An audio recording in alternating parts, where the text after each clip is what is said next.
Welcome to the Undisputed Podcast. I'm your host, Joy Taylor. On today's show, how close is Tom Brady to retiring? Plus, Eric Dickerson explains why he doesn't want his Rams to make a push for Odell Beckham Jr. And should the Warriors be concerned with Kevin Durant's outbursts? Skip, Shannon, let's get to it. Let's start with the Patriots. There's still a lot of drama in New England. The Boston Sports Journal says Bill Belichick could consider trading Rob Gronkowski if Gronk continues to be non-committal about playing next season. Then there's the quarterback situation. Right now, Brian Hoyer is the Patriots' backup after they traded away Jimmy Garoppolo and Jacoby Brissett last season. And Tom Brady will be 41 this summer. Yesterday, Robert Kraft was asked about possibly taking a quarterback in next month's draft. Let's take a listen. I'm going to put my fan hat on and,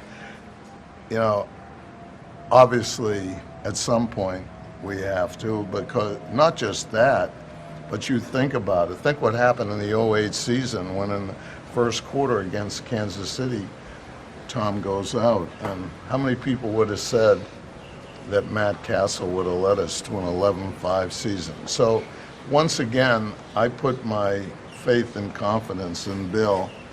And he knows his responsibilities, and anything can happen, even if Tom comes in tip-top shape. Shannon, what do you make of this? Whoa, wait a minute. Did Mr. Kraft just say he put his faith and confidence in Bill? What? After you forced the Hold on. we gonna get to that later, Skip. But I thought Tommy, that's what he called him, Mr. Kraft called him. I thought Tommy was going to play another 5 to 7 years. And I believe what Tommy tells me because he was talking about, Tommy says he's going to play another 6, 7 years. Mr. Kraft. I think it was 4 to 5. Okay, Go ahead. 4 to 5. Yeah. Okay, so that would mean so they shouldn't even be thinking about a quarterback until Tommy gets 43 because he's 41, be 41 in August. So that's another 3 years away. That's true. That is true. With that being said, everybody talking about Tom Brady was going to play until his mid-40s except one guy, and that was the guy that was coaching the team. What has happened with Mr. Kraft is that he's allowed himself to get too close to Tom, and it's clouded his judgment because what Coach Belichick has been able to do is that he's always kept that buffer up.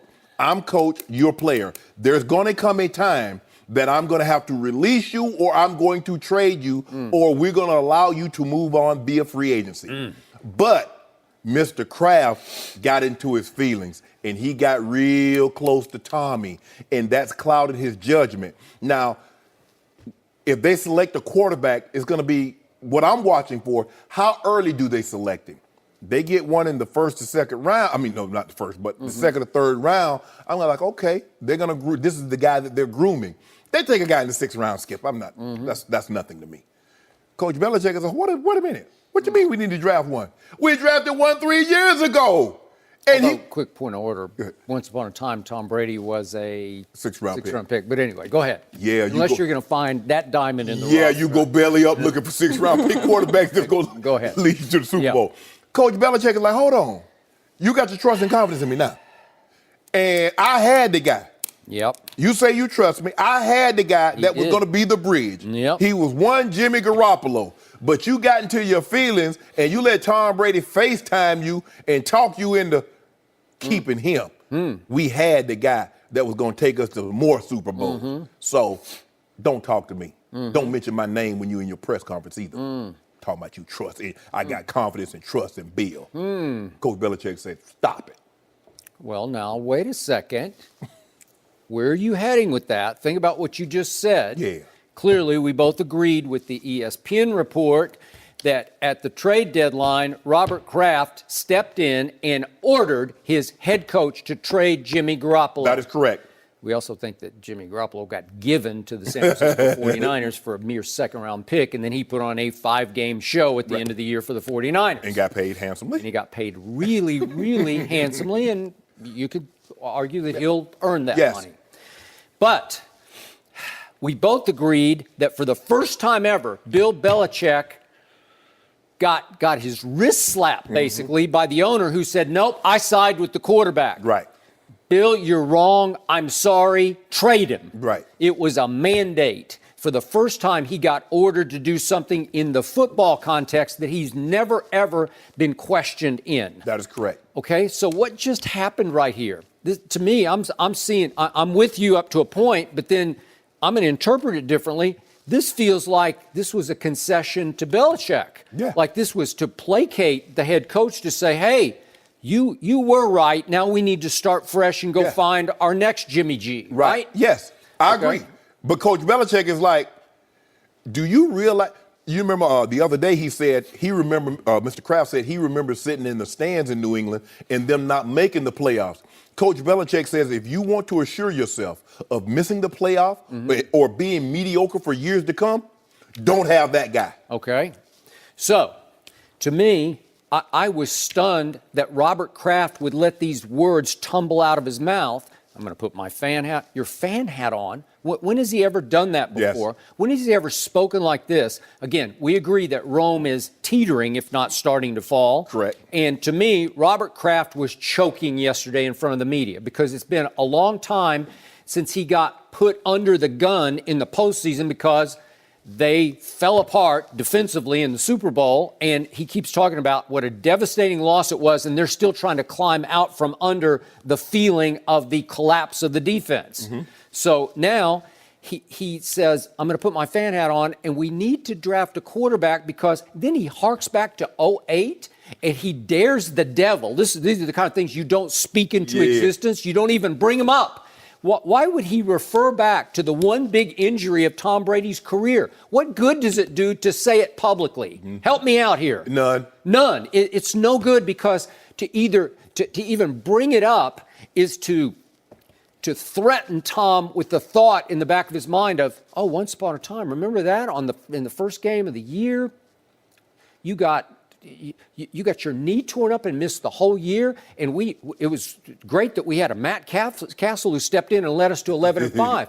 Well, listen, you can say what you want about Brian Hoyer, but he's not bad. I mean, I think he's right in the same category with Matt Castle. Right. Like he's right in there. I've seen him play some really good games for the Cleveland Browns. Right. I saw him one Thursday night at Cincinnati when the Bengals were riding high, and he put on a pretty nice show there. He's capable of doing, maybe not quite Matt Castle, but he's pretty good. So you're just talking about a backup quarterback. What does that have to do with drafting a kid quarterback? Because if you draft a kid in the third round, do you think he can step in and do what Matt Castle did in 2008? There's no way. No. So why would you even bring this up unless you're trying to concede to the head coach? Are you trying to say you were right about Jimmy G? Are you trying to admit publicly that you were wrong?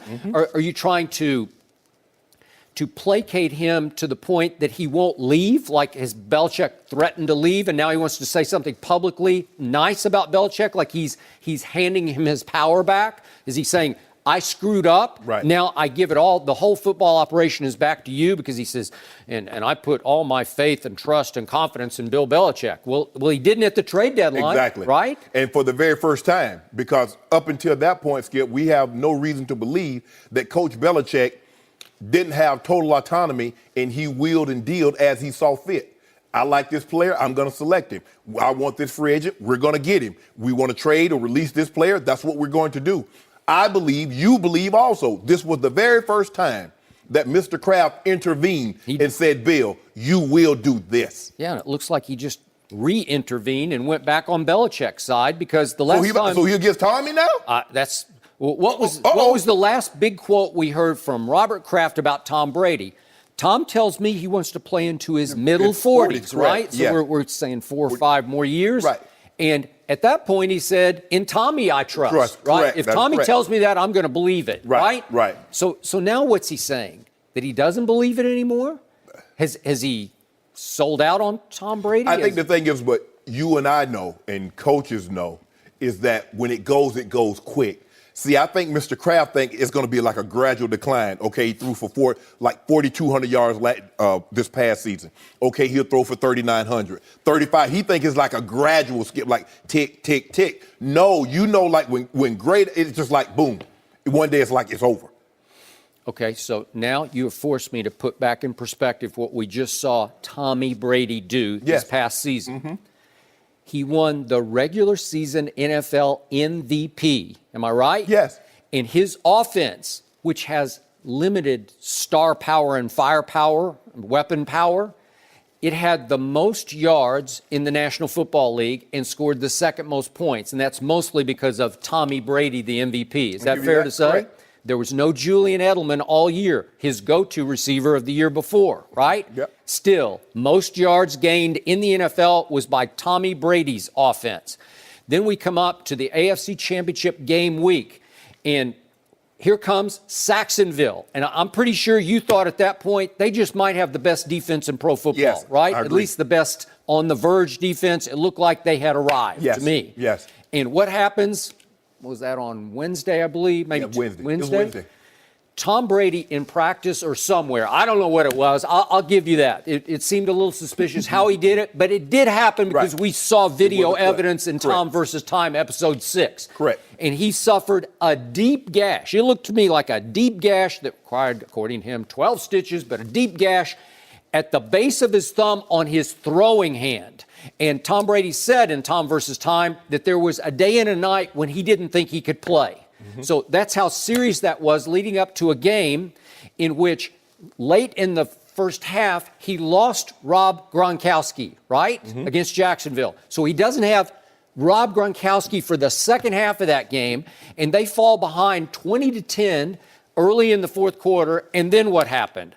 Tom Brady happened, like classic Brady. MVP happened. In the fourth quarter, Brady goes 9 of 14 for 138 yards, 2 touchdowns, and no interceptions, and throws 2 big touchdown passes to little Danny Amendola of 9 yards and 4 yards to win the football game. And it was another classic Brady comeback against what everybody acknowledged was the new best defense in pro football. Well, did you see any sign of decay in his game or any sign of losing it or age? Or I didn't see any. I'm sorry. I didn't see a hint of it. Skip, do you remember in 2015, Peyton Manning threw for like 4,700 yards, had 39 touchdowns and 15 INTs. In the Super Bowl year? No, the year before, and then the year they won the Super Bowl. Remember, he played okay, but then he kind of got nicked. No, I saw age creeping in. I saw body breaking But down. did you see the year before?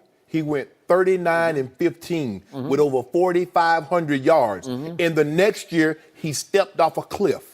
Okay, but do you think he took care of his body as much as Tom Brady takes care of his? Because I don't think he did. Well, I think obviously he didn't have. Tom had the knee injury and Peyton had the neck injury. And I think the nerves, as you get older, and obviously that tricep wasn't firing like it should have been. Okay. But, Skip, for me, is that, and I'll give you this, it sounds like this is somewhat of a concession that Mr. Kraft might be saying, Bill, you were right.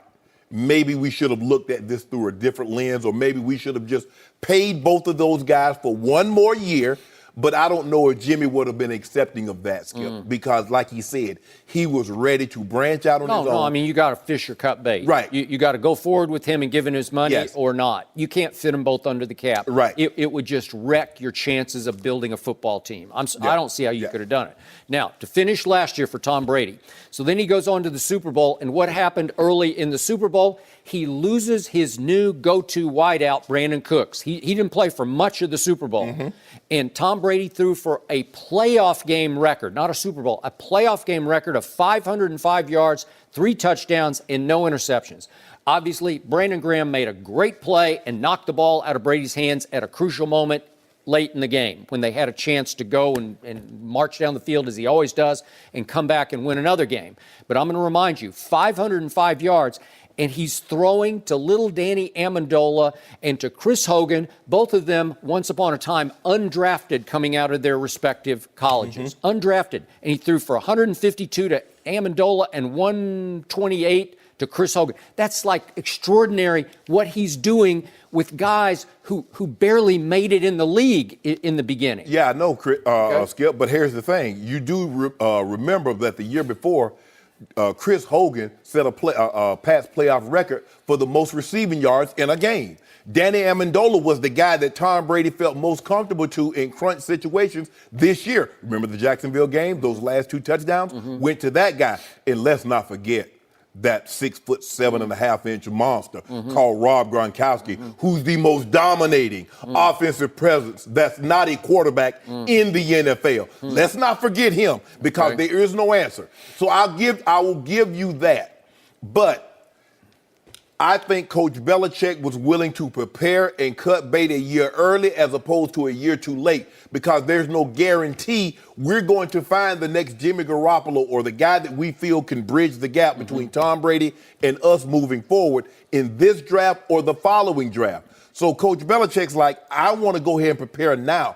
I'm not going to put the roof on the house when it starts to rain. You need to have it up before that point. And it seems like Mr. Kraft was like, we were good, Bill. He's playing good. He looks good. But Coach Belichick says in the blink of an eye, this thing can happen. Okay. Did you see last year, after we summed up everything Tom Brady did in his MVP season and his record-setting Super Bowl, did you see him even stick one toe over the edge of the cliff? There were some games in which he didn't play. You thought he played well in the first half against Jacksonville. Well, again, they weren't out of the game, and then when it was time, that's a really, really talented defense. Saxonville with two not good corners, that's the best corner tandem in pro football. For the first 2.5 quarters of Atlanta, how did he look? See, and the thing is, this is what you got to be careful of. If you just look at the end results, you'll be blinded. Because you can't tell me for the first 2.5 quarters against Atlanta, Tom Brady looked great. Nope. And then what happened? Is it a 4-quarter game? See? Is it a 4-quarter game? And to your point about the monster who is Gronkowski, remember, against Saxonville, second half, he has no Rob Gronkowski. How did he do that? Because that was another classic Brady comeback. Wow. Brady is great. Amendola played well. I think it had more to do with Jacksonville. They got careless. They took their foot off the gas. They're like, okay, we're going to try not to lose the game as opposed to going and winning the game, because there are some things that they could have done. I think they could have helped them win that ball game. But let's talk about this Gronk situation. I don't believe Rob Gronkowski's value will be any higher than what it is right now, because this is what everybody else knows. Rob Gronkowski's healthy. During the season, Skip, because he plays a physical game, which is the game of professional football, and the type of player that he is, he does not avoid contact. He's going to get nicked. The question is it nicked? He missed the rest of that game? Does he miss one game, or does he miss 8 to the rest of the season games? He's had about 15 different injuries. Exactly. Yep. So could I see Coach Belichick parting ways with Rob Gronkowski? Absolutely, because he's wavering. Do I want to play? Do I not want to play? And his injury history. I believe Rob Gronkowski, and when it's the truth behind this, Skip, he wants a new deal. $9 million is not nearly enough for Rob Gronkowski. Yep. And he deserves more. He deserves Antonio Brown, Julio Jones type money. So if you tear that contract up, you give him $30 million guaranteed over the first 2 years. Yep. Rob Gronkowski will start waffling and say, I'll hold off on Hollywood. So Shannon Sharp, rooting against Tom Brady, would love to see Gronkowski go to Hollywood, right? No! Anywhere but back to Foxborough. Skip. You know what? You share this with Coach Belichick. I'm convinced he would love to sort of very quietly undercut Brady's chances. By getting rid of all of his weapons, huh? Yeah. Get rid of that big monster, right? You got to trade him a year before you should. Yeah. Right? Yeah. I got to tell you, I thought it was sabotagey that he gave away Brissett and then definitely Garoppolo. And then I didn't even mention in said Super Bowl, Malcolm Butler stands on the sideline for the whole game. He was sick. He was was under the sick. weather. He was sick and tired of Bill Belichick, and now he's gone. He was under the weather. Yeah. Remember Malcolm said that he was under the weather early in the week. Yeah. So Coach Belichick didn't want him to get sick.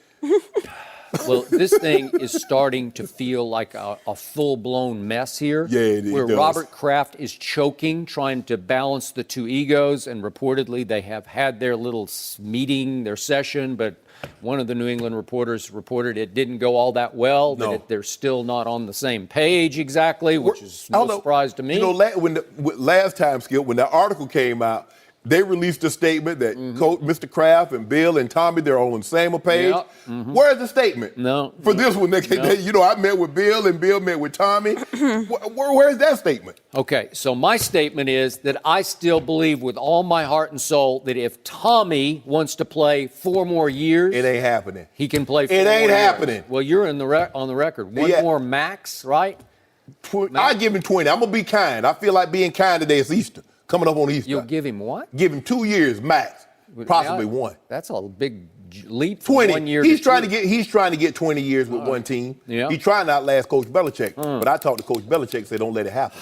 Well, to me, at the rate they're going, I don't believe Tom Brady's body is going to betray him. I think he thinks his owner and coach might betray him. So the only reason he would quit, to me, prematurely, is because he's not happy anymore. Like, this used to be a happy place for him. He always talked about how happy it was to go to work and go to the locker room. Watch tape. Yeah, and obviously the owner's FaceTiming you. Tommy, how Yeah. are you? How is that cut on your thumb? Where they do that at? Yeah. Well, I want you to that. know, Skip, I had a gash up under my chin. My aunt got some horsehair and some and spider webs and stuffed it up in there, and I was good to go. Really? Yeah. Did she FaceTime you? No, FaceTime, we had the rotary phone back then. Yeah, rotary. Yeah, you see that scar right there? Yeah, Yeah. Horsehair and cobwebs. yeah. Stop that bleeding just like that. I wonder if this could ever get to the point that Tommy went to Mr. Kraft and said, you know what, I'd like to finish my career elsewhere. Wonder if it would come to No. that. It could. I can't see it. A lot of egos involved here. Yeah. You know, the more successful a man is, or I shouldn't say a man, the more successful a person is, the more pride. You didn't want to pin this situation to male egos? Yeah. The more successful, Skip, the more pride that's involved, be it male or female. No mercy. Hey guys, it's Joy Taylor. Before we get back to the show, I wanted to tell you about a new podcast that every baseball fan needs to download, the MLB Whip Around podcast, hosted by Kevin Burkhardt. The MLB Whip Around podcast features the best discussions from expert analysts like Alex Rodriguez, Dontrell Willis, and Frank Thomas, with new episodes 5 days a week, Monday through Friday. It's a one-stop shop for all your baseball needs. Subscribe and download for free today on Apple Podcasts or wherever you listen to your podcasts. Now let's get back to Undisputed. No mercy. Is Odell Beckham going Hollywood? The New York Daily News reports Odell has told multiple Rams players that he, quote, wants in on a trade to L.A. Earlier this week, Giants co-owner John Mara said Odell is not on the trading block, but Adam Schefter reported the Giants want at least 2 first-round picks for him. And Todd Gurley was asked about it and said, quote, it would be awesome. We're joined by FS1 NFL analyst, the Rambassador, Eric Dickerson. The Rambassador. Love it. How did I get that name? Very unbiased, Eric Dickerson. I've got to give it to you, Skip. You gave me that name. It stuck. It stuck. It works. It stuck. Yeah. Well, first of all, we're going to start off with, this offseason has been so good for us. I just got to say it. I mean, we're more popular than the Cowboys right now. I would say you are. Wouldn't you You're say on that? the verge. Like If you add Odell, of course. Well, Eric, is Odell a good or bad fit for the Rams? I like Odell a lot. I like him. I think he's a great football player. But we don't need Odell. We really Whoa! We don't. I mean, we don't. I'm happy with our receivers. I mean, we might could add a guy, but I mean, Are you saying you don't need the headaches that he would bring with him? possibly. And I would say for sure that's one thing we don't need. I mean, the one thing when you talk about the Los Angeles Rams and you go into their locker room, this is a very close-knit football team. We have a young quarterback. We don't need a guy. And I'm not saying like it wouldn't help us. It would help us, but I think in the long run it might hurt us because we're going to get him for maybe 2 years. And that's about it, to be honest with you. I mean, would he fit in the locker room? Maybe, but I'm serious. I would have to pass. The most important thing for the Los Angeles Rams right now is to sign Aaron Donald. Let's just put that on hold right now. Put Odell on hold. That's the most important thing that we should get done. They should have did that last year. Get him signed, get that out the way, and get that money already allocated to him, and be done with that. Because now we have Ndamukong Suh, which I think is going to be a great addition to our defense. And that's why we need depth. We need depth on defense. We're hurting at linebacker. We need more offensive linemen. I mean, because when you look at the Dallas Cowboys football team last year, what hurt them?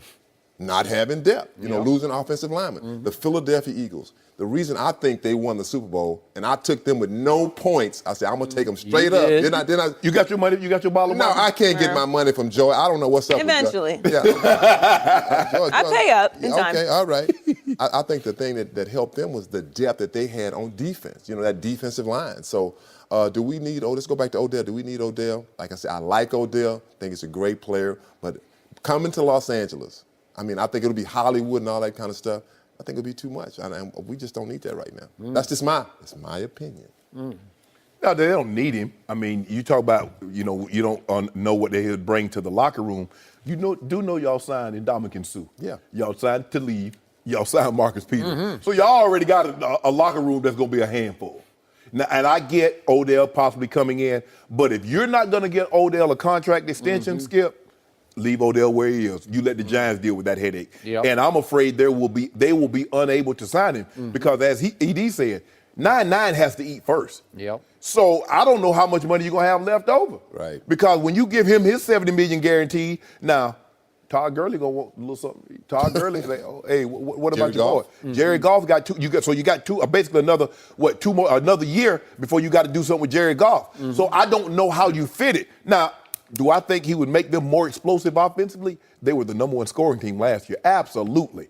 But that's a lot. Now, you better be careful. There are some teams that have some ammunition. If I'm the 49ers, I ain't saying nothing. I beat y'all to the punch. On Odell. Odell. They might try. Put Jimmy Garoppolo and Odell together. Okay. And the Jets got nothing but cap room, and the Browns got nothing but draft picks to give up. But I don't think the Giants would trade him to the Jets. I don't think so either. Even though it's a different conference, Skip. But remember, half of this equation is where will Odell agree to go? Even though he doesn't have a trade veto power in his contract, he's the kind of kid who just say, okay, I quit. I won't play. Do you think he waived to go to San Francisco? Given that situation with the offense, with Kyle Shanahan is an offensive mind? Maybe. That would be a good spot. Look at Julio Jones' numbers with Kyle Shanahan. But the dream destination is Hollywood. Yeah. You know it and I know it. And I got to applaud, Mr. Rambassador, what your organization is doing, starting with Les Snead and Kevin Demoff and your owner and your 32-year-old head coach. They're just saying, let's just go for broke, man. There you go. They're just saying, win now. The NFL stands for not for long. You get one little crack here, and if the window opens for 1 year with Odell, I'm just doing it. I'm plunging because I have covered your Rams way before your time when they played at the Coliseum the first time around, and it got sleepy out there. And maybe it sometimes gets a little sleepy now, but there's momentum. They're a team on the verge. Number one scoring offense, and all of a sudden with Wade Phillips coaching this defense, because Wade can flat out coach it. Oh, yeah, you give him a little, you give him two corners like that, and you give him a little bit of a pass rush, and he is going to come down your throat with that defense. You know this. I can't think. I can't. I'm just smiling. I didn't say nothing. I can't think of a better coordinator I could hand this group to than Wade Phillips. And the young offensive coordinator / head coach he's an outside-the-box thinker. And I love what they did with the young quarterback. He turned around the whole career of the young quarterback who looked like a bust for a year. And he turned around the whole career of that young running back who didn't look very good the year before, right? Right. Okay, so it's all on the verge of explosion. And if Odell comes to Hollywood, it's nuclear media explosion. And during camp, the destination for all the national media would be here. To go, where do they train? I can't remember where they go. Do they go out to? They go out to Irvine. Irvine, okay. So Irvine would be the destination. Hard Knocks, well, they just did Hard Knocks. They did Hard Knocks 2 years ago. Y'all don't want that no more, huh? But you know, we need to win. There's a lot to, I get your depth point. I get it, but there's a lot to right place, right time, right feel, right momentum. And the explosion would be with Odell. And I get, like, can I make a case that Gronk would be a little more valuable? The problem with Gronk is I just don't know how long he stays healthy because you look at the litany of injuries, and it's just scary because he's had, like, everything go wrong with it. I agree with you. I think Gronk would be better served, but do you really want Gronk? Because Gronk going to be doing movies on his day off and as soon as practice is over. And our coach likes tight end, but we drafted 3 tight ends. We just drafted Gerald Everett with our second pick, and that was like our number 1 pick. Okay, and so, Tyler Higbee was your leading receiver at tight end. Receiving tight end. Okay, but look, you lost Sammy Watkins, so he was your deep threat. Well, this Odell, when his head is right, is he not like the ultimate deep threat in pro football? Yeah, and what did you just say?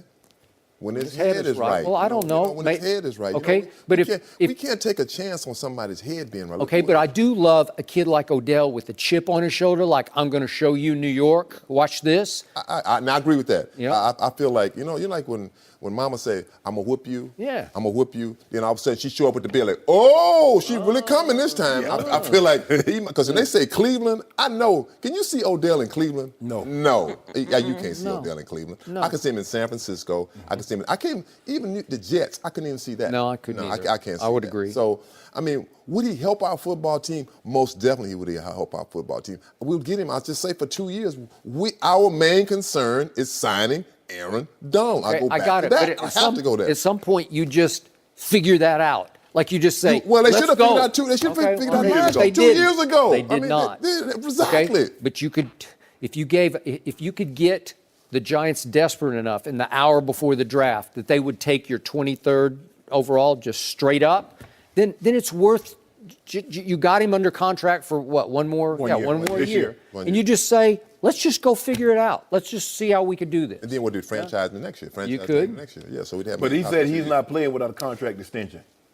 Yeah, everybody say that. Yeah, look, but I'm we gonna tell you send something. him to Hollywood. It ain't $20 million laying on the street. Like, ain't a lot of $20 million jobs laying out there. Like, I'm gonna sit out. I ain't gonna take this $20 million. That's what they'd offer him. Oh, that what they offered? I think they'd offer that his second year. He'd have to somewhere around there. Listen, with Odell in that offense, with Gurley, and with your young quarterback who's got a big arm, think of defensive coordinators saying, God, how do we stop this? And I get Gronk can be a monster. He's a double coverage monster. But Odell can run past anybody. He's got like crazy speed to me. He's fast. He is fast. But I say it again. I like him. I do. Man, I wish we could. I think I just talked you into No, it. you ain't Odell, I like him. to leave, Peters, and Sue. Yeah. I told you, we need depth. We need what we got. It's a media dream team because it would be a story a day. Yeah. Well, they better win. Yeah. They better win. That's what we need. The most important thing for the Los Angeles Rams is to win football games and to get back. Make sure this wasn't a fluke from last year. That's what people going to say. Oh, man, that was just a fluke from last year. If they come out hot and winning, then people start believing that for real. First of all, we have a $5 billion stadium that they've got to try to get filled. They got to sell those seats. Odell. Well, That's another thing. I mean, Odell's good to pop. When is it for? It's another 2 years. 2 years. 2 years. Okay. 2 years. And then you'll get the Super Bowl out here after the Olympics, and all that stuff. Yeah. When you go buy your seats, Skip? I'm going to get Yeah, Oh, yeah, we'll buy seats. We're getting tickets from you. I wish I might Excuse me? Joy, I can't get you to pay up your bet, Joy. I will. I'm good for it. I will. You actually keep pushing. No, what I do is I do double or nothing, and then I get out I of it. tell you what I do, though, Joe. I'll let you out this bet. If you can talk him into racing me. See, I spoke it into existence. See? I can make that. No, I'm going to do that. Come on, Joe. I'm going to set You it up can and do set it it. up for charity, and then he's not going to be able to wiggle his way out That's of it. it. We'll do it for charity. Eric, you're Yeah, so, me. I'm charity. I'm charity. you're going to need charity afterwards. I'm gonna blow the doors off. want Eric, you're so calm and reasonable and thinking so long term about your Rams. You got to just go for it. Look, it's all about right now. Right now. We need to win now. Right. Odell could help you do that. Like I say, we don't want to put the horse before the bus, the horse before the cart, and all that kind of stuff. No, the cart before the horse. Cart before the horse. Yeah, we got it backwards. Yeah, but no. Well, you ain't gonna see your Rams when you race with me. In the hospital, pull hamstring, off the bone. Shit. Let's ask one more time. What did you run your 40 in? Let's go back to that. ED. Answer my question. ED, you hadn't run a 40 since Answer my 40 question. years. I have run a 40 in 40. What did you run your 40 in? My fastest time ever was 4.53. Now, the other day was 4.6 something. No, keep going I faster. ran 4.6 at the combine. And that means 4.7. That was a real time. No. You know That's the real time. 4.78. At your pro day, the Dallas Cowboys got you in 4.8. Oh, my. That's more like it. I know that. Joe, I think you could outrun him. Yeah. Oh, I could run both of you. I'm not worried about that. This is what I know. The only person in the stable I can't outrun is Skip, and that's because he runs every day. Here's the thing. Now, there's tape. Wait. Stop. What you say? Skip runs every day.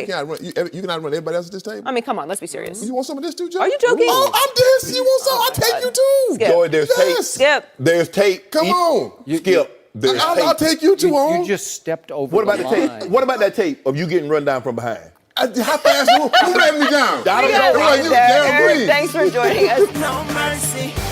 Dez Bryant's future with the Cowboys is still up in the air after a disappointing season, but new Dallas wide receivers coach Sanjay Lal says he exchanged texts with Dez and is optimistic about Dez's future. Let's take a listen. My impressions are he's a competitive guy, and obviously he's not happy with what happened last year in terms of his game. I'm excited to work with and help him as much as I can. I think together we can go good places. Skip, what's your reaction? Sanjay Lal? Everywhere I turn, everything I read, it's about Sanjay Lal, who's come out of nowhere to be the voice of Dallas Cowboy wide receiver damage control. I had a bad dream about Sanjay Lal last night that I woke up and looked over at Ernestine, and it was Sanjay Lal in my bed instead of Ernestine. All of a sudden, Sanjay Lal is going to be the savior of the Cowboy receivers. He's going to fix this pathetic group of wide receivers last year, starting with shell of himself, Dez Bryant. And the quote from Sanjay Lal was, "Together we can go good places." Together you can go good places? And to me, lately, Sanjay Lal has become more of a spokesman for the Dallas Cowboys than Jerry Jones has. I see and hear more quotes from Sanjay Lal, and I'm here to explain to you, this is his 5th NFL coaching staff. This is his 3rd NFL stop in the last 3 years. And he's a guru, he's a godsend, he's a savior. And Stephen Jones is crediting Sanjay Lal with advising them to sign Allen Hurns and Deontay Thompson. Like Stephen said, we're working off Sanjay's recommendation. Sanjay Lal, I'd never even heard of him until like 3 weeks ago. And then I read that Sanjay Lal took over the pro day of one Calvin Ridley at Alabama in Tuscaloosa. And Calvin obviously is going to be probably the first receiver to go in the draft. Yes. And Sanjay Lal was running the pro day. And then I read about Cortland Sutton, a kid I really like out of SMU. I watched him 2 or 3 times last year. And Sanjay Lal is running the pro day. And here's some quick quotes from Sanjay Lal about Cortland Sutton. He can catch the ball like no other. He's got a huge catch radius, and he's coachable. We were giving him on the fly some coaching points and kind of coaching him a little hard, seeing how he would respond, and he responded. He's a moldable piece of clay, says Sanjay Lal. And I love to listen to him talk because he is a quote machine, but who is Sanjay Lal? Well, what is he doing to my Dallas Cowboys? But Skip, I agree with everything you just said. Okay, you like guys that are moldable, a piece of clay. But Dez is a statue that's already been created. So how do you mold him? How do you reshape him into something that you like? I have no idea. And remember, if I'd heard of him before, if he had fixed another aging wide receiver, or broken down wide receiver, I'd say, okay, way to go, Cowboys.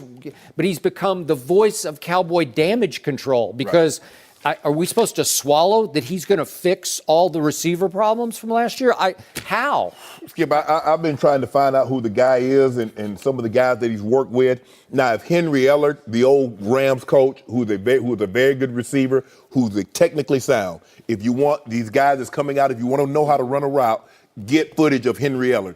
Keenan McCardell was also a good route runner. Jimmy Smith. Sean Jefferson is a wide receiver coach. And if one of these guys are talking, I'm like, okay, Skip, we need to pay attention to what he said. I got it. But I don't know this guy, and I'm trying to figure out, bro, you've been at 3 different stops in the last 3 years. How do you do that? I'm like... Jets, Colts, Cowboys, because I don't know. So, I get it. What's he supposed to say about Dez?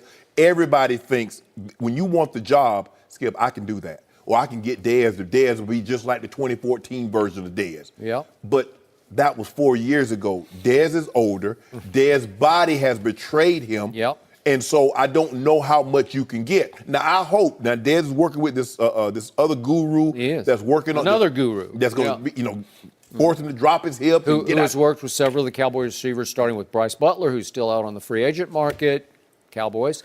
But and several of the Cole Beasley and some of the other receivers have worked with the guru. Yeah, well, he works with Antonio Brown. So now I'm going to look at working with Antonio Brown and some of these other. But Cole Beasley, I mean, don't mention working with the Cowboys receivers. But I just this dude doing a lot of talking. I'll tell you what, Dez better come back. Dez better if Dez is back in the uniform, he need to have about 1,300 yards, about 12 touchdowns. Because the way this guy talking, Dez about to be first team All-Pro. Cowboys going places. If this guy that's talking, Sanjay Law, if he repairs Dez and Dez is as good, they say they going places. Now Cowboys got a lot of good steakhouses, so they probably go in there. You could be right. Yeah, that's probably where they go. But if Dez plays as well as this guy is talking about Dez and what they can do, Skip, Cowboys going places next year. Is Sanjay Lal a faith healer? Can he heal Dez's body? I don't know. Maybe, because to me, he's just broken down. He's had more injuries than Gronkowski has had, and it showed last year. He lost whatever burst he had. He didn't have a great burst. But he make it seem like Dez is the only one that can't run routes. It's not like it's not like everybody's running the route tree. I mean, what y'all gonna do with Jason? How y'all gonna get him more explosive? Allen Hurns. Allen Hurns is not a burner. Skip, he's a big body. He's another big body guy. Yeah, and he had one breakout year 3 years ago. Yes. And the last two, his stats didn't even add up to that one year.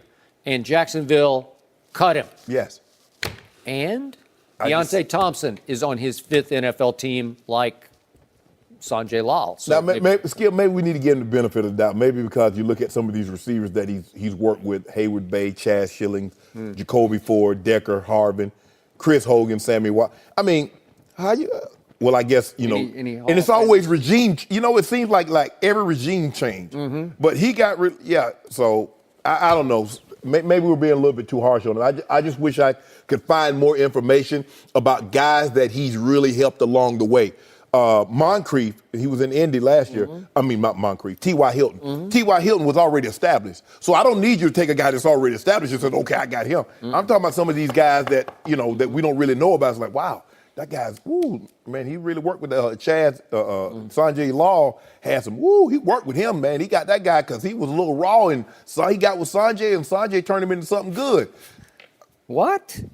I mean, I'm looking at these. Sammy Watkins is not there. Chris Hogan isn't there. Robert Woods isn't there. None of these guys in Buffalo. Now, they work with Sanjay Law. So not only are they gone, he's gone too. Something ain't right, Skip. Something ain't right. I've never seen anything like it before. It's almost like a skinny chef.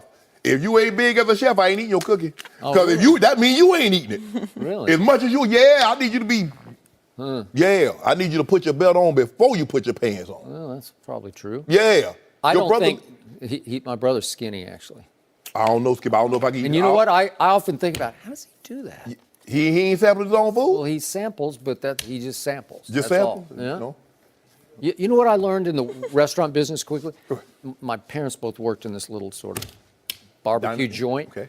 Well, they owned it and tried to operate it. It was tough going. But the point is, they were both skinny because they couldn't stand to eat the food that they were preparing all day. So that's just a quick point. Just because it was barbecue and they got sick of barbecue? No. When you prepare food and you're around it all day, you're not hungry. Trust me. Okay. So I think you got that upside down, but that's just me. But back to Dez Bryant. The problem is, I think he's unfixable. I think you got to clear the decks of Dez Bryant, and you can't bring in somebody we've never heard of and say, oh, he'll fix him, right? Because they need credibility, Skip. I mean, the guys need somebody that, okay, he's come in, he's done this somewhere else before. Is Dez Bryant going to really listen to this guy? Together we can go good places? Where? He's been on, how many teams have he been on in the last 5 years? It's like, well, why? Because we've seen some very good coaches, position coaches, that when the regime change, they keep them on. That's what I think. If you're that good, if you're a guru, they just keep you. The next head coach says, I got to keep him. And it happens all the time that they retain assistants, right? I do not want to see the Cowboys retain Dez Bryant. I want to see him gone, because if you ask him to take a pay cut, he'll be even unhappier than he was last year. Well, it doesn't look like that. Like I said, it looks like they're boxing him in. They're waiting till the very last minute, going to hold his hand to the fire, and it says either you let us rescue you for $4 million, or we're going to push you off this cliff and you lose everything. And have to go somewhere else where there's, they've already had the draft, they've already signed the free agents that they wanted. Dak needs help. He needs what Carson Wentz got last year. Stephen Jones says Dak needs to become better at improvising. Yeah. He don't need receivers that can be technically sound. Well, according to Bryce Butler, that was not his decision last year. Yep. So what, Dak needs to learn to throw it to himself? to improvise? Well, he needs to, like, when these receivers that can't run routes or get open, he need to, run around. Do like Russell Wilson. Yeah. Run around, pirouette, start to your left, come back to your right, and throw it downfield. Okay, I got you. Or do like the Phillies did for Pennsylvania and actually go get him a couple of really good receivers. Then maybe he'll look okay, right? Yeah. Yeah, go get him a couple of running backs, right? Y'all, you good at running back. You got Zeke, Well, and you got Alfred Morris. Eligible. Well, you said you believe he's going to. You need receivers. They went and got him some receivers. They got Alshon. Yeah. So. Oh, did they? They got Mike Or Wallace. maybe, Zach Sanjay will Ertz. turn around what they have there. Go good places. No mercy. Kevin Durant made his return last night after missing 6 games with a rib injury, but it was not all positive. He scored 10 points, but in the closing seconds of the first half, he argued with the ref over a no call. Durant immediately received 2 technicals and was ejected. After the game, the crew chief said Durant was thrown out for escalated vulgarity. He's been ejected a league-leading 5 times this season, and the Warriors have 10 total ejections, which is the most for a team since the 2001 Blazers. Let's take a listen to Durant after the game.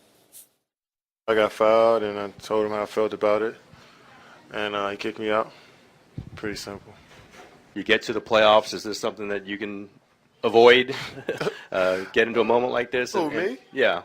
You think? Well, it's no, it's an obvious Come question. on, man. You know me a little better than that. We had some nice conversations before. You don't think I'm really like that because I got thrown out of the game? No. All right, thank you. Come on, man. You know me. You know me, man. Come on, man. Don't act like that. It's just a tech. I got thrown out the basketball game, man. I wish I didn't. I wanted to play. I'm sorry. Well, I'm not sorry, but I wish I could finish the game. But come on, man. Shannon, what's going on here? KD make my point. That's not him. He taking this base stuff way too serious, Skip. 40 water out there. Tupac was out there. Mac Dre, the Loonies.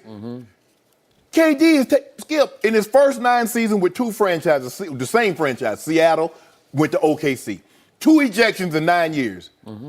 2 years with this team, he has 5 ejections. Since they started tracking this in 91, he's getting in Rasheed Wallace territory. Think about that. Kevin Durant and Rasheed Wallace in the same territory as far as ejections. Really? But let me tell you why he wasn't mad about that, Skip. It wasn't the foul. Because if foul was the reason why he got thrown out, LeBron James get thrown out every night.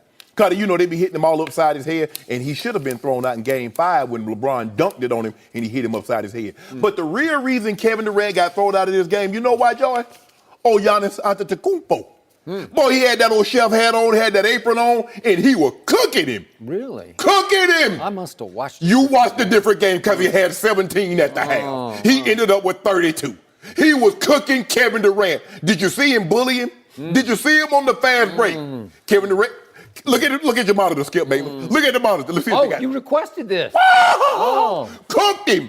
Bullied him. Nobody can dunk on the break Whoa, like Greek freak can. Skip. Is it my turn? Is it my turn, Joe? I didn't ask Skip any question. I asked you, look at the monitor. Did he not open the door? No, I ain't opened the door. Ask me a question. Boom! I just slammed it in your face just because you stepped in my. This is my time, Skip Bayless.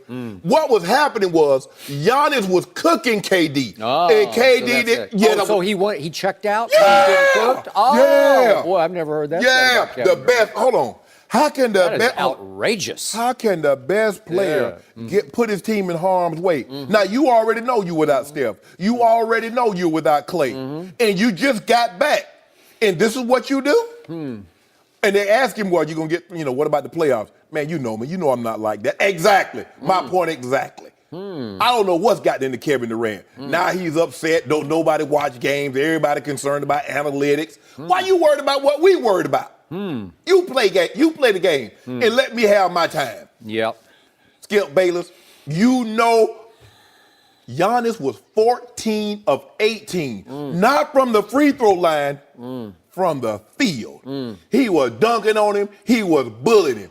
Kevin Durant, you don't need to do no benching. You got to get squat. You got to get your leg muscles strong so you can anchor down. You ain't got no bricks in your back. So now Giannis. Gian. He's muscle bound. Gian.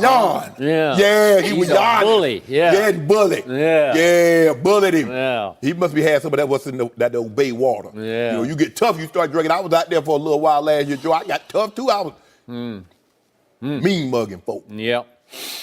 So, Kevin Durant is still clearly the best player on the planet. No, he's not. When his mind is right. And last night, his mind was really wrong. And I am extremely disappointed in a player I have constantly and consistently defended on this show versus the onslaught from you about how LeBron is still the best player on the planet, even though Kevin Durant was the MVP of last year's NBA Finals and shot the shot of shots right in LeBron's mug as he pulled up from the three-point line and closed the deal on LeBron. So it was over in the finals last year. No, it was not. So Kevin has been hurt. He comes back in, and by the way, at halftime he had 10 points and 6 assists, which is pretty good. Because you don't have Steph Curry, you don't have Klay Thompson. He was guarding Giannis. What did Giannis have? Read those stats. What Giannis had. They were getting out on the break. If you get them out on the break, let them run. Why Kevin Durant let him get out on the break? Can't let that man get out on the break because he know what that time it was. So maybe it's possible that my man Kevin Durant was a little frustrated and boiled over because he got stuck in traffic and missed the entire warm-up session of the Golden State Warriors. Leave early. What happened was the Oakland A's had their season opener in that stadium, which is right across the parking lot, and it had adjourned just as Kevin was trying to get to Oracle, and that's a big, big, bad problem. If you don't mind me asking, did Kevin Durant not know that the A's had a baseball game that day? I guess not. I guess he blew it. Oh, best player in the world. Didn't know that, huh? So this was scary to me because this got a little psycho. As Steve Kerr said, Kevin Durant snapped, and we've seen him snap all too often, and it dates back to Oklahoma City. It didn't just start here in Golden State, and I'll get to that in just a moment.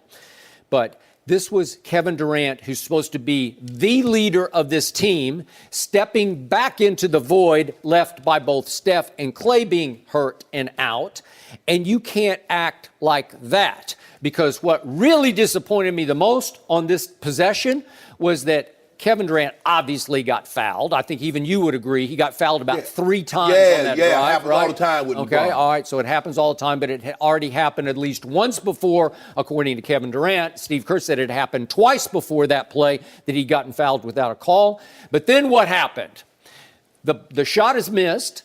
And Kevon Looney gets the rebound, and he plays for Golden State. So the possession is going forward, okay? And Kevin Durant just quits on his team and walks down the baseline to Trey Maddox, the official, and gets in his face. And the play is still going on behind him.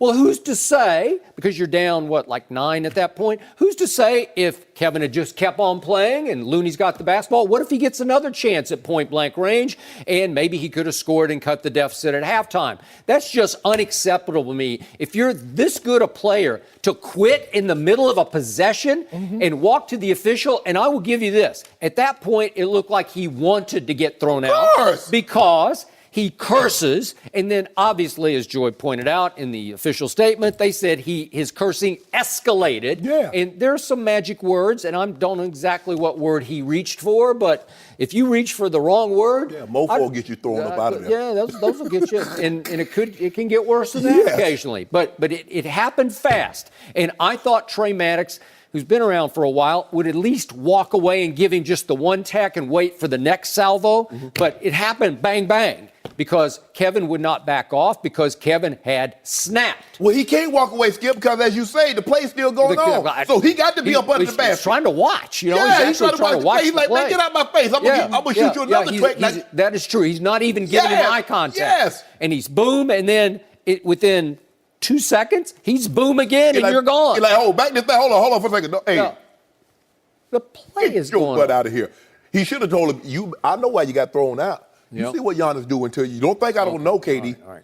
So, Kevin Durant, I've said this many times on the air. He doesn't like me saying this, but I'm going to say it again. He's always suffered from an identity crisis. Am I a good guy or a bad guy? Am I too nice or am I not nice enough? So what happened back in that 2012-2013 season? Remember the sneaker campaign, the Nike campaign? Kevin Durant is not nice.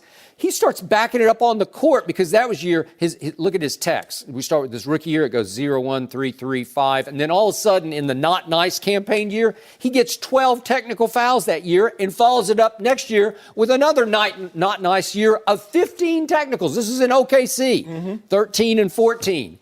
12 and 15. Now, he only got ejected one time, but he's getting a ton of technical fouls. I'm pretty sure that led the league that year. It was close. I'm pretty sure the 15 did.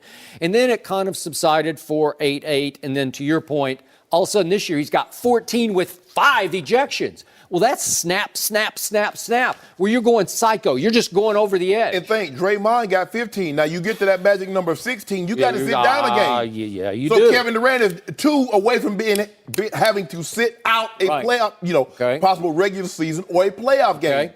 So, to me, there's something going on here that's a little bit of this be careful what you wish for, because remember, last year, obviously, Kevin, July the 4th, he shocks the world. He leaves Russell Westbrook to go and join forces with all those villains in Golden State. And they got portrayed as the team of villains. Remember that? Yes. And they had chips on their shoulder all the way to winning the chip, right? Yes. And they turned what they should have been the prohibitively favored villains into they consider themselves the us against the world underdogs. Right. I thought it wasn't fair. It's like they're using it as motivation against your Cavaliers, even in the finals. Like, they're obviously a little better. They just got more star and firepower. Right. And they're acting like they're the underdogs. So they break through and they finally win a championship, and there were no injury excuses on the Cavaliers side the way they were the first time around, when obviously there was no Kevin Love, and then Kyrie got hurt in the overtime of game 1. And this time they win it. And now they seem to be crumbling under the pressure to repeat, because it's getting to them. They're letting it get it to, because the injury gods have not been nice to the Golden State Warriors. Iggy got hurt. No, he got hurt. So, but the strain is starting to show itself. Skip, if you look at the Warriors, even though they had Draymond, and Draymond was getting texts and he was getting ejected, the Warriors were still looked at as lovable and cuddly. They had Clay and they had Steph. When? Before they got KD. Oh, they were cuddly. Yeah. Look at cuddly little Steph. Oh, he's so cute. Yeah. He brings his daughter. He was cute. And then you know what? I got to tell you, and I'm a big Steph fan, but I don't think he's cute anymore. That's just me. I don't. And then he gotten a little full of himself and a little arrogant and a little. Well, they've been like that, Skip. Yeah, all right. I mean, you win 2 MVPs, you're unanimous, you get 2, you start to feel yourself. All right. Like my grandma said, boy, you smelling yourself now. Okay. Okay. Now they get KD. Now they really can puff out their chest. And like you say, now all of a sudden Steph is dancing on the sideline. He's cutting up. I mean, he's shooting the ball and just, they not look. So everything is going their way now. So, we ain't got nothing to worry about. Can't nobody touch us, because you get to a tight ball game. We just dump it down to KD. Ain't nobody can stop KD. And boom, boom, boom. So this is where they are now. Skip, they've never been in the place like this before. They have not. Because Steph, and when he comes back, how healthy will he be? Clay, that injury is on his shooting hand. Last I checked, the thumb is very important in shooting. Wouldn't you say, Skip? Just like it's important to throwing a football. Wouldn't you say that? Wouldn't you say that, Joy? We were having a good conversation. I know, Skip. but a good one. You opened and the then door you ruined and I ran Not a through it nothing again. burger. Yes, that over go nothing. All he had to do was put some horse hair and some cobwebs on it, and it was nothing. All you needed was 12 stitches in your back. I ain't getting no stitches. Okay. Horse hair. But anyway, it's going to be very interesting. It will because be. when Steph comes back, how healthy will he be? Clay with that injury. Iguodala's gone now. Iggy is the first guy off the bench. It's huge. So we're going to. It feels like life has happened to Golden State. You know how life, stuff happens, as they say, and stuff is happening to Golden State. Now, if they can get back completely healthy on time, at least for the second round of the playoffs, and they survive the first round, you could still be in trouble, because your team is going to cakewalk through the East. No. Well, you know that. Skip. And by speaking, you heard Caron Butler. Caron Butler said a man went down to 24 hours fitness and said, I need 7 to run with me. Yeah. That's what he said. I didn't say that. Caron said that. I got it, but it's about to be a cakewalk. Joel Embiid is gone now, so that's Skip. good luck. Skip. You know?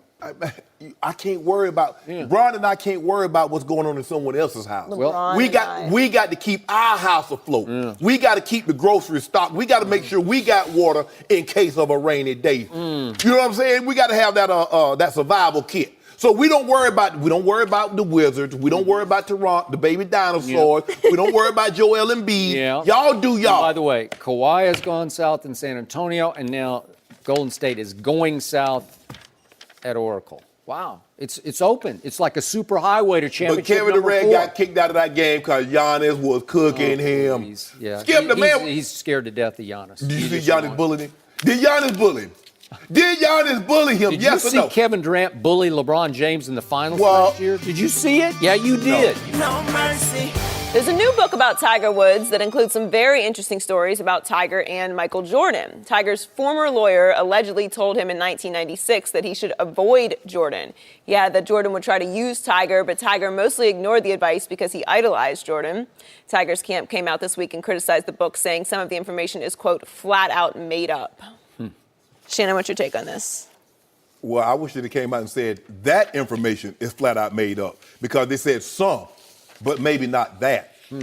Hold on. Now, this guy, the guy that they interviewed for this part was the family attorney. Am I correct? Yep. So I believe he would be speaking from firsthand knowledge. Okay. What I don't get is that what would Michael Jordan in 1996 stand to gain from chummying up with a new pro golfer? Tiger Woods was not the Tiger Woods that we know now. Michael Jordan was at the apex. He is the only guy at that time that could have possibly told Tiger, this is what, if you're going to be what everybody thinks you're going to be, this is what your life is going to be like. He was the only man that could have told Tiger this. And in some of the excerpts I've read that he's like, Tiger wanted to be a recluse. Michael is talking, saying Tiger wanted to be a recluse. That was Michael's quote. Right. Yeah. He wanted to go play golf and then go back to the hotel room. He's like, And Jordan said you can't do that. He said you lose your sense of society. Yes. Okay. All right. I get it, but I don't get what he stood. And I Skip. The thing is that when you're going through something, I was very fortunate. I had a brother that was 3 years older than I, so he could give me some lessons about what it was like for me to go to college. Yeah. You were blessed that way. Yes. Yeah. What was it going to be like for me going into the NFL? Yeah. So I can let It also put different pressure on you. Exactly. Yeah. Skip. Okay. Granted, he might have took up. It's all for me. To make a long story short, because I really want to hear what you have to say. It seems like they're blaming Michael Jordan for Tiger Woods' pitfall. A little bit they are. Yep. And That he led him down that path. Tiger brought this on himself. If all Tiger had to do, Tiger wasn't ready to get married.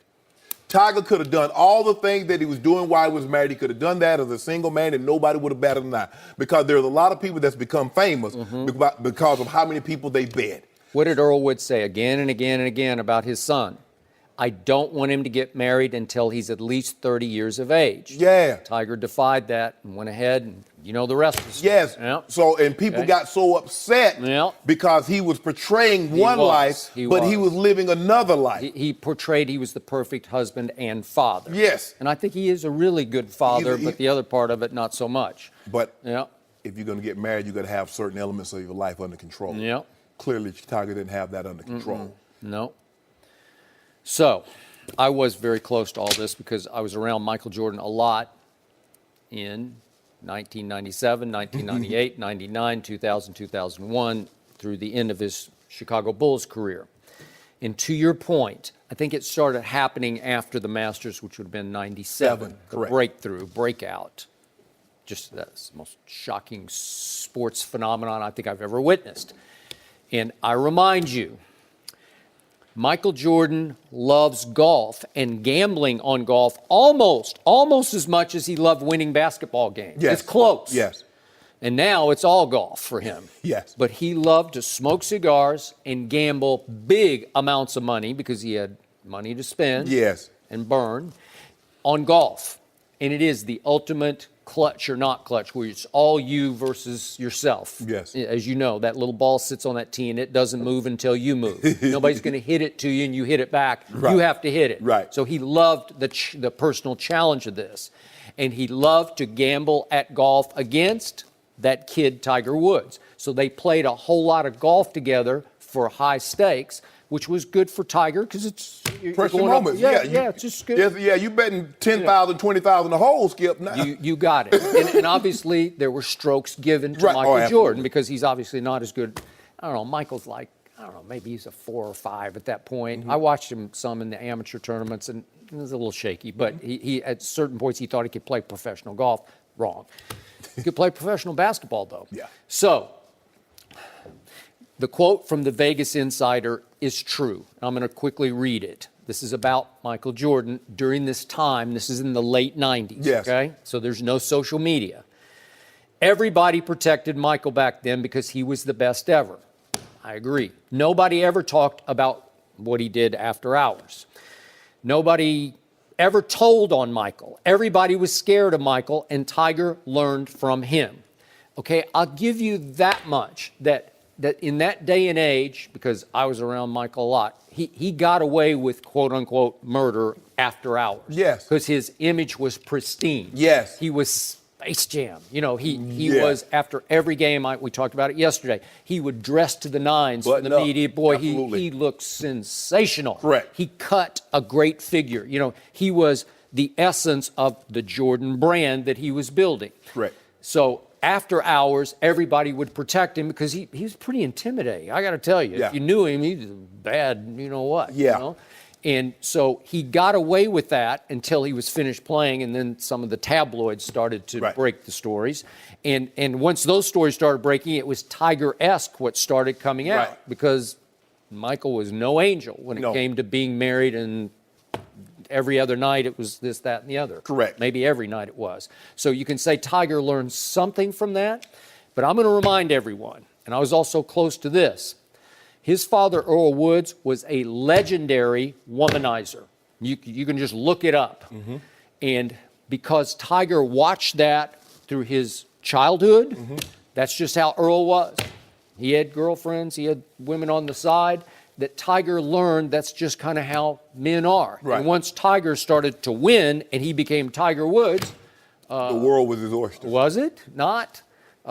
What's the Chris Rock line? A man is only as faithful as his options. Well, Yeah. did Tiger Woods not have options? He had the most options Yeah. this side of Michael Jordan, right? Yes. So, again, by hanging with Jordan and Charles Barkley, I'm going to throw them all together in Yes. this mix, in Vegas, did he learn some bad habits that you could get away with whatever you want to get away Right. with because you were Tiger Woods? Yes. But was it already instilled in him what men do? I just believe it was. So I'm not going to blame Michael Jordan for the downfall. But I'm saying, Skip, you can see, okay, while this person can talk to you and says, Yeah. okay, this is possibly what you're going to go through. As you look, even that if Michael was doing that, you can say that's not right. Even if your dad was doing that, Yeah. you can say that's not right. I'm with and you. I'm not going to do that. Okay, I You agree. don't get to look back and say, okay, because this happened, it happened because of what Michael did or because what his dad did. At that point in time, Tiger Woods is a grown man. He's capable of making decisions, very informed decisions. He wasn't ready to be married, and I don't know why he did it. Because you must have certain elements of your life under control. And he didn't have that element under control. And he was growing up in a different time and a different era. This social media. And I told him a long time ago, they could have found bin Laden a long time ago if they'd found a woman. Because what if they found him? They're going to find your social security number, they're going to get that passcode, and that's what Ellen did. Ellen best right got that phone, Skip, and it was Katie Bardo. And once she got that phone, she got that golf club, because you know Tiger, he played golf, so he got a lot of golf clubs around his house, Joy. And she took it to that Escalade. She did. And Tiger tried to get up out of there in a hurry. They say he was spinning all up in Ellsworth. And she would just rat-a-tat-tat with that 7-iron. Is that club? Well, I don't know about it, but a driver, Skip. But they say she would beat the brakes off that Escalade. Or a 9-iron. We had one of them, but she took something. She took a golf club to that Escalade. She did. Yeah. The Escalade hit the fire hydrant, and the rest is And then he scandalous history. Because Skip, once it comes out Yep. that he's done this, and okay, well, she got this. Well, if you don't pay me to be quiet, I'm gonna get that. So everybody starts talking, and maybe Elon could have forgave one. Maybe if it's just one, but then it come 5, 6, and then you got them up. You got bringing one from Perkins. You ain't mean to tell me you ain't go to no good brunch Bring him from spot. Perkins to your That to her bedroom. At least go to Ritz-Carlton or the Waldorf and get somebody one of them for brunch. You know, he get him a Perkins one and take it to her bed, and she. He real lucky. You know, Joy, he real lucky. Cause Rochelle would have set fire to him. She'd have knocked fire from Tiger. Tiger got real lucky with that one. No. Well, I think she was trying to knock fire. Oh, she knocked $100 million fire from him. Mm-hmm. Well, again, the point was in this that the description of Michael Jordan is aloof, arrogant star who embraced the word entitled with the capital E. Well, I'll give you that. Yeah. I'll buy that. That was actually part and parcel of why he dominated the sport. Yes. I'll give you that. Skip, here's the thing, Skip. The image that most people have of Michael and the people that know Michael that have been around Michael are totally different. Totally, totally different. If you're around Michael, you know how he is. Yeah, or we could, stop pretending like Michael Jordan, the greatest basketball player of all time, who has everything available to him and every person in the world available to him, is going to be held to the same standard that the rest of us are. Right. And Tiger Woods is the same. Yeah. I was a little judgmental of all the stuff that's going on here, but the idea that Tiger Woods could get better advice about being a superstar than from Michael Jordan is kind of silly. But the last thing I got, the family attorney said that he warned Tiger that Michael is going to try to use you. No, he's not. He's not. He's going to try to glom on to you. Well, maybe, he wanted some golf advice. Well, maybe, yeah. The secrets. But he meant to try to gain more notoriety. Yeah, it's I don't silly. think so. 1996, Michael Jordan needs something from someone. Michael was playing Augusta before Tiger was. So he could go any golf course in America and play. He didn't need Tiger. No mercy. Thanks for listening to the Undisputed Podcast. I'm Joy Taylor. Keep an eye out for the weekend edition of the podcast tomorrow morning, featuring the best discussions and segments from this week. We'll be back with more Undisputed on Monday morning at the same time, 9:30 Eastern. Have a great Easter weekend, everyone. Fox Sports, one of one.